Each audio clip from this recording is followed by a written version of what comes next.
Hey there! Welcome to another episode of our podcast kung saan ang nakaraan, pinakikinggan, hindi lang binabasa. Ako nga pala si Jemsy Manalo, live here from our school studio. And I am Jenna Rose Villar, kasama ko naman si Gemcy face to face. Pero syempre, hindi rin pwedeng mawala ang ating online co-host. Live via call, we have Lovely, Shane, and Sister Giselle. Hi guys! Rinig ba kami dyan? Okay naman yung connection namin ha? Ready na kami for today's topic kasi medyo mainit to as in historical debate level. Totoo yan, Ate Lovely. Kasi tanong ko muna sa inyo at sa mga nakikinig. Alam mo ba kung saan ginanap ang kauna-unahang misa sa Pilipinas? At sure ka ba talaga doon? Ang bigat nun, Gemcy ha. Pero true yan, Gemcy. Like, hanggang ngayon, pinagdidebatehan pa rin kung sa Butuan ba o sa Limasawa talaga nangyari yung first mass. Like, tignan mo, isang mesa lang to, pero grabe, ang daming versions. It's kinda wild when you think about it, right? Exactly, isang mesa lang yan pero grabe, 500 years later, hindi pa rin tapos ang usapan. Okay, so let's start with some background. March 31, 1521, Easter Sunday, Father Pedro Valderrama, kasama si Magellan at ang mga tauhan niya, held the first recorded Christian Mass in the Philippines. So, ayun. I did some reading then, syempre, nagbasa-basa din ako kasi nahiligan ko na din magbasa ngayon ng mga ganyan. Okay. Then, mostly from historians like Blair and Robinson, yung nabasa ko. Based sa mga docs nila, mas happened daw dun sa island called Misawa. Or mas kilala na nga natin ngayon na Limasawa. So, if we're talking about precept or like written proof, masulit talaga yung Limasawa Tama ka dyan, Jenny, kasi may mga patunay na nga na may mga papers and documentation na naganap. Pero, ang totoo, may tanong ako sa iyo, Jenny. Alam mo ba na ang mga taga-Butuan, hindi pa rin convinced regarding sa mga documents na yan? Well, alam mo, Gemcy, parang naintindihan ko naman yung side nila Kasi at the same time, they have some stories, old crosses, mga kwento na pinapasapasahan ng mga lolo't lola nila. So, kahit walang exact doc, may emotional weight pa rin May emotional weight yung claim nila. And hindi natin yung basta-basta may ignore. Very well said, Jenny. Very well said. So, parang ang hirap din, no? Like, do you trust what's written or what's remembered? Kasi, alam mo, honestly, para sa akin they both mattered. Like, yung isa may evidence, oo. Pero yung isa naman may connection. And minsan, stories hit deeper talaga kaysa sa mga facts. Tulad na naman ng mga myths, di ba? Wow. Sige. I-compare natin yan dun sa pinaka-primary sources, which is si Shane. Since ako yung sa primary sources, I actually read experts from Peter Journal and Francisco Albus Logbook. Parehong island talaga nabanggit, hindi mainland. And kung susundan mo yung ruta nila from Humonhon to Mazawa to Cebu, swak talaga ang Limasawa. So, ibig sabihin, Shane, kung sa mapa at sa documents lang, Limasawa ang best candidate?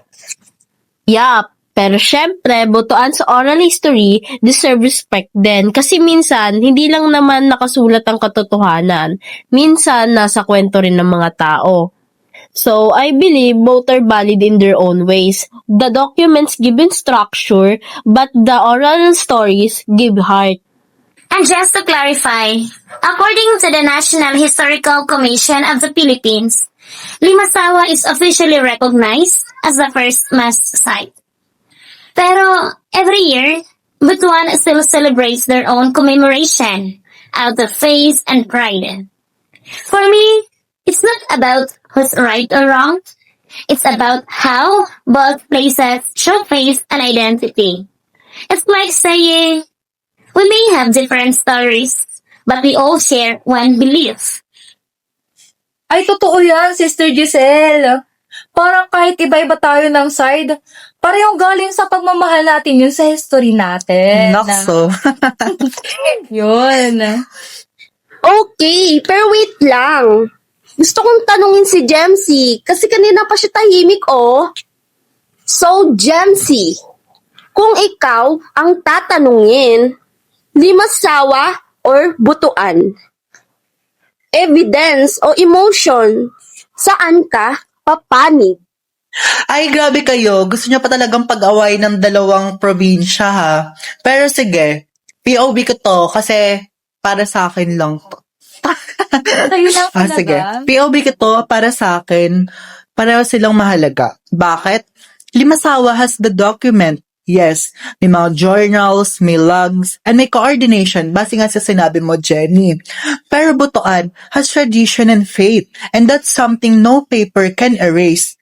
Kasi kung tutusin, hindi lang ito debate ng lugar, kundi kwento ng pananampalataya at pagkakakilanlang.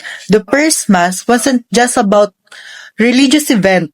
It was the first symbol of faith that united early Filipinos and foreigners dito sa atin, yung mga mananakop. Kung papapiliin ako, hindi ako mamimili ng lugar, kundi ng aral. Kasi the first mass was more than a location. It's about the first moment of faith in our country. Tama ba, guys? Can I get a clap here? Na ba yan? Ito pa. Di pa tapos. It's not just about where it happened, but why it is matter. Imagine mo yon, hundreds of years later, pinag-uusapan pa rin natin. That means the story continues to shape us. Kung may team man ako, siguro, hulaan nyo kung ano. Ano yan? Ato, Gilas Pilipinas. Hoy, ang ganda nun Team Pilipinas. So, Loki, I love that answer, Jency. Team Pilipinas all the way. Yes. Hey. Ayun nga. Kasi it's not really about which places, right? It's about how both sides keep the faith and history alive. Like, tingnan mo, imagine, 500 years later, 500 years. Then, we're still talking about it. Grabe, napaka-impactful din, powerful talaga ng stories, di ba? Yung mga kwento-kwento. Yeah. I get it. Kaya super, Tama. Kasi in the end, the debate shows how passionate we are about our history. And it also teaches us multi-perspectivity, the ability to understand different sides before we judge. Exactly. Kasi sa history, walang iisang boses. Lahat ng kwento may saysay. So, to everyone listening, we'll leave you with this guide question. Saan mo siya dalhin? Oh, iba yun. Hindi ganun. Ito na yung totoo, guys. Saan mo sa tingin talaga ginanap ang first mass? Sa Limasawa ba? Or sa Butuan? At ito pa, mas paniniwalaan mo ba ang dokumento o tradisyon? At higit sa lahat, bakit magalaga pa rin pag-usapan ito hanggang ngayon? Tama ka dyan, sister. Maybe, in finding the answer, we don't just learn about our past, we learn about ourselves. This has been Gemsy Manalo, And Jane Rose Pavilion, live from School Studio. with our online co-hosts, Lovely, Jane, and Sister Giselle. Reminding you that history isn't just about arguing who's right. It's about listening to every story that brought us here. Bye, guys! Bye! Thank you guys for listening to this episode of Psych Podcast.